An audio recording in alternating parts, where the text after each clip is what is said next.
So you're thinking of moving to Toronto or buying within Toronto, and you're trying to figure out what's best for your situation. Do I rent or do I buy? You are not alone. There's high everything here. Purchasing is expensive, renting is expensive. That makes it a really hard thing to figure out. So what I'm going to do in this video is I'm going to break down at 4 different price points the renting versus buying situation. Unfortunately, not going to be able to cover every single little aspect, but we're going to cover some stuff that people don't normally consider. And we're going to talk a little bit about lifestyle and risk assessment and flexibility to help you figure out which path is best for you. And at the end of the video, I'm going to share a little bit of a hack to show how making a home ownership can be way more affordable. So the first price point we're going to take a look at is $500,000. The thing that we're going to want to consider is how much do you have to make as a down payment?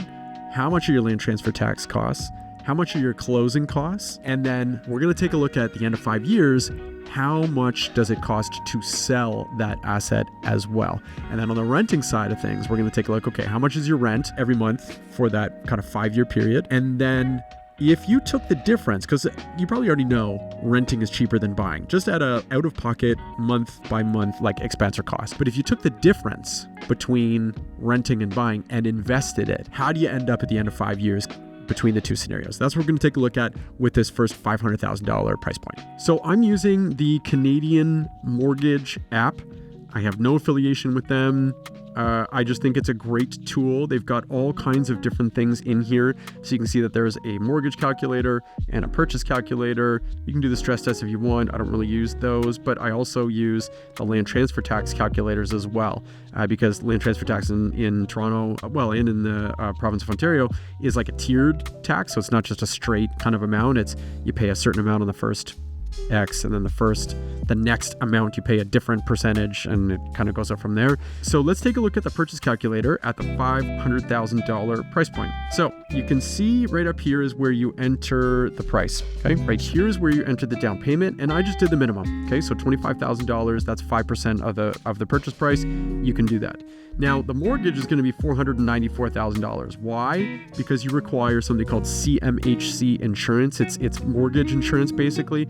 If you are not putting 20% or more as a down payment. I'm using 3.9 5-year fixed as the interest rate. We're going to keep everything to 25-year amortization. Here is your payment.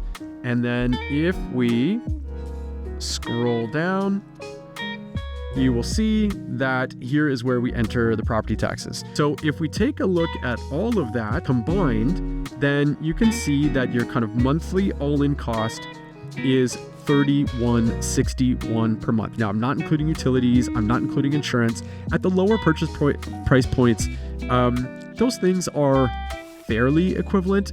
They're not going to make enough of a difference, in my opinion, that they're really going to skew kind of whether renting or buying is a big kind of difference maker, especially at $500,000. Condo, almost for sure if you're buying in Toronto, actually for sure if you're buying in Toronto, and the maintenance is going to be relatively low. Oh, I apologize. By the way, speaking of maintenance, I have included condo fees. So those are a little bit further down. They're further below the property taxes. I was using a particular condo, and admittedly it was in a newer building. So the condo fees are maybe a little bit lower, but let's call them $362 per month. Can you find fees that are higher? Sure you can. I just kind of picked a relatively random one. There's lots of new condos in Toronto right now, so it's not hard to find one that has reasonable condo fees. Now, what's some other information that we need to know? So I mentioned before that we need to know the land transfer tax, and actually it's queued up right there so you can see it. I will highlight it right here.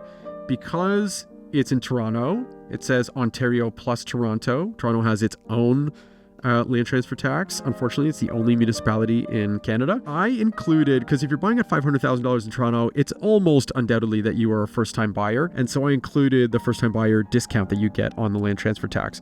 So the total land transfer tax that you pay is, for easy sake, let's just call it $4,500. Okay, so when I head back to this, and I'm just gonna do kind of a breakdown of kind of renting versus owning or buying. If you buy, it's $31.61 times 12 times 5. That is equal to $189,660. That's how much you're gonna pay after 5 years of homeownership for shelter. Okay, your land transfer tax was equal to, I know it was 4,475. I'm just going to put 4,500. I think your closing costs are really not all that much. I think you can do it for like probably under $2,000, but I'll just put 2,500. Your down payment was 25 grand. We need to consider the fact that it's likely that there's going to be some appreciation. Now, at the time of recording this, there has been no appreciation for the condo market, kind of going back, let's say 7 years now. Just happen to be recording this at a time where it's, that has happened, and it's been unfortunate, but there's been plenty of other kind of times throughout Toronto's, purchasing history, if you will, where, it's normal to expect appreciation. But I'm going to use 2%. And as of right now, not possible. But I think if you were buying right now and then looking 5 years down the road, I think that's very possible. At the end of the 5 years, assuming that you're moving out of the country or moving into a bigger home or whatever the case is, you're going to have to liquidate, which means selling. And in order to sell, you probably are going to hire a realtor. So, I'm just going to use 5%. As of right now, sellers typically kind of pay both sides. They pay the seller and they pay the buyer agent. So that means that if you take 552,000 minus 5%, there is tax, which I haven't included.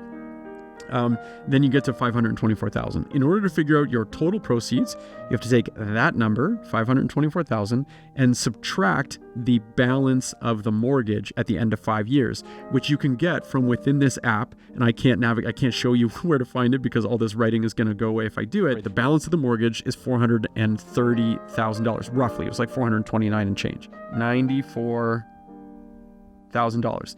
That includes your appreciation, that includes your equity. And so that's kind of like here's how much kind of capital I have in the bank after I sell the place after 5 years. Now, if we flip to the renting a place for $500,000, again, assuming it's like a condo in downtown or Yonge and Eglinton, Liberty Village, somewhere where it's pretty dense, your rent could very well be $2,100 a month. That's a difference of $1,061 per month. Now, in order to figure out whether rent or buying kind of makes the most sense, you need to take this 1,061 and invest it. Because if you do nothing with it, buying wins, hands down. So taking this 1,061 and investing it, let's say and you're getting a very, I would say, modest 5% return.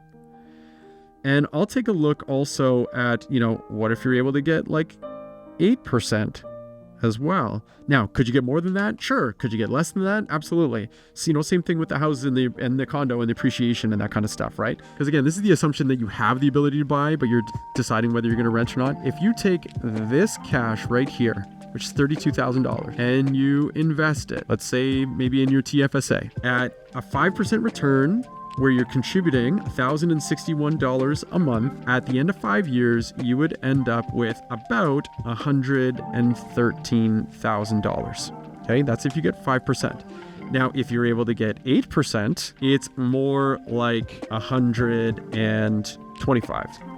In either case, renting wins, and that's at the $500,000 price point. Okay, so the next scenario that we're going to take a look at is $1 million price point. Could be a house, could be a condo. I'm going to take a look at houses. Here is the down payment. Again, I kept it at a minimum, $75,000. Here is your mortgage because you still need CMHC insurance. There's the 3.9 fixed. There is your payment, and below that, again, I can't scroll down, but below that is your property taxes. So here's your all-in payment right here, monthly of $54.32. Because I went over in pretty good detail the first scenario, nothing really changes except just the numbers, but in terms of the process, it's exactly the same. So very quickly, here's what your payment would be, $54.32 out of pocket. If you're buying, the total after 5 years is about $326,000. Your land transfer tax is $25,000. Closing still $2,500.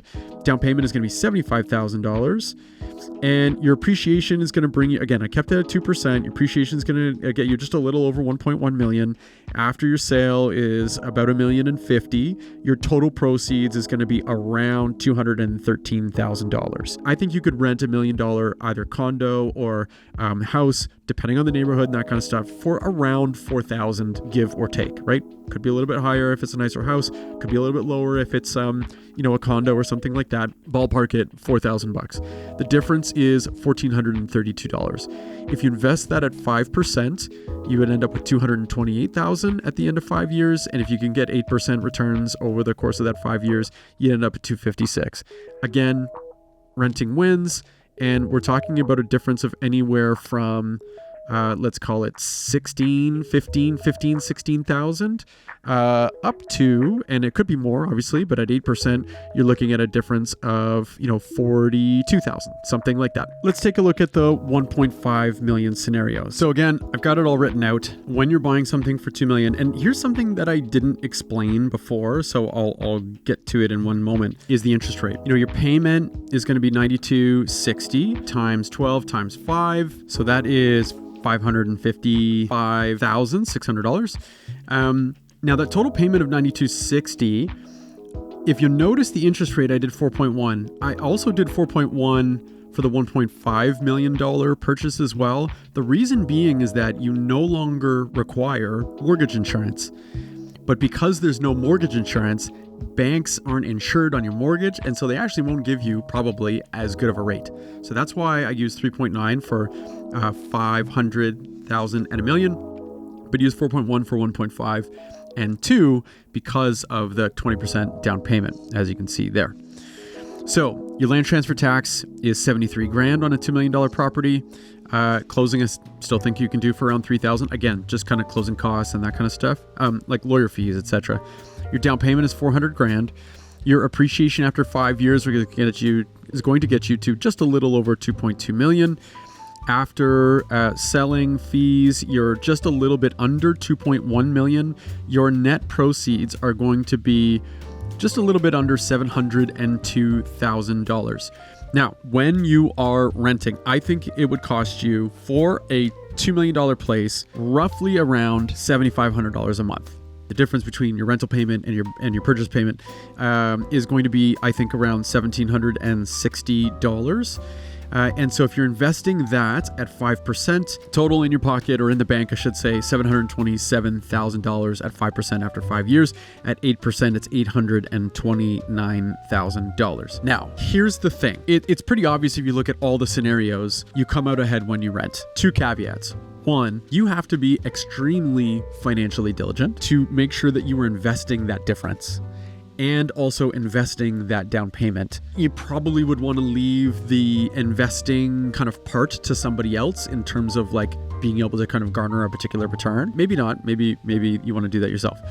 But in order to be making those monthly contributions, that's the only way this works. You could probably make the argument that like a lot of people don't have that kind of discipline. So that's where the argument, I think, falters a little bit. The second thing is, you could make the argument that in all 4 scenarios, if the total, and you can't obviously predict this, if you take a look at the 5% return from renting and your net proceeds after all the sales, there's not a massive difference. So I'm trying to think back without getting rid of everything that's on my screen. I think the biggest gap that we saw was around $30,000. $30,000 spread out over 5 years to rent versus own your own property. I think there's a fair number of people who would say that's worth it to me, right? Like I would pay that kind of premium, if you will, to own and to have the control and to have the stability of ownership. I think that a lot of people would pay that difference. There's some other things that are very difficult to factor into this. 1, when you purchase, if you choose a fixed rate, your payment doesn't change from month 1, year 1 to month 12, year 5. When you rent, it may not change. It could. It depends on your landlord, and it depends on whether your property is rent controlled or not rent controlled. There's some things there that could actually close the gap a little bit from the rent side of things. So that's kind of one thing to be mindful of. The other thing is that when you get up into the higher price points, so 1.5 and 2 million, etc., I still kept the same rate of appreciation. I still kept it at 2%. It's not unreasonable, I don't think, to take a look at, what has happened historically in Toronto, let's say over the past 20-ish years, and say, maybe it's not 2%, maybe it's 3%. And it could be zero at the lower points or negative, 1 or 2% for, at 500,000 if we're talking condos, again, based on what's kind of gone on in the past couple of years in the condo market. But in the housing market, it's not unreasonable to say, well, Jamie used 2% appreciation per year, but what if I use 3 or 4 or 5? Because there's been a number of years where it's been 10 to 12% per year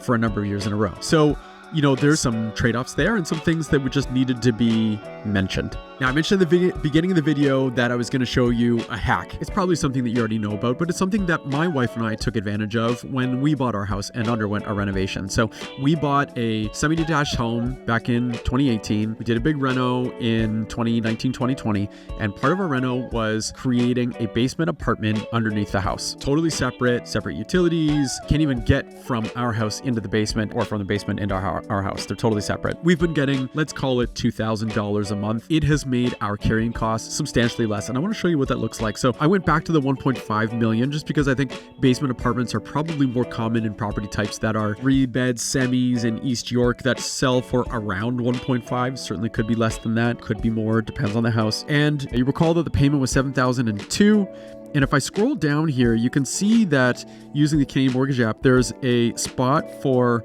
rental income right there. So I'm going to enter, let's call it $2,000. Now, if it's kind of not a very nice basement apartment, $1,700, $1,800. If it's a really nice basement apartment, is it $2,100? So I'm just going to use 2 just as an example. That brings your carrying cost down to $5,002. I want to go back and take a look at the $1 million price point. Take a look at this. At $1 million with no rental income, and mind you, it's a 5% down payment. We could take a look at what it is if you do 20% and all that kind of stuff. But it's more expensive to buy a $1 million property on a monthly basis, by the way. More expensive on a monthly basis to have a $1 million property with no rental income than a $1.5 million property with a basement apartment and $2,000. Now, you might be watching this and saying, I have no interest in living above a tenant. I have no interest in being a landlord. That's fine. We've been doing it. We've been doing it for 5 years. It's been outstanding. We've got 2 kids. Do we want our basement back at some point? Probably. And we'll cross that bridge when we get to it. Over the past 5 years, it has just given us a lot of financial freedom. Because it's been a fantastic subsidy on a month-to-month basis. So again, on the surface, and even when you look deeper, renting looks better financially and gives options, flexibility. And one kind of great thing about renting is that there's much, much less responsibility. Something breaks, something requires fixing, grass needs to be cut or whatever. It doesn't have to be your responsibility. Maybe the grass cutting depends on your lease, but certainly the furnace breaks or whatever, that's not your responsibility. You got to make a phone call and the landlord deals with it. But it's very hard to be disciplined, to invest the difference. And what I'm curious to know is, if you're watching this, do you feel that you have the discipline to invest the difference? And how would you go about investing the difference? I'd love to hear your comments below. Now, owning, again, you've got control, you've got stability, it's much easier to plan. And because of that need of financial discipline with renting, the nice thing about owning is that by paying your mortgage, you're getting forced savings in a way through that principal pay down.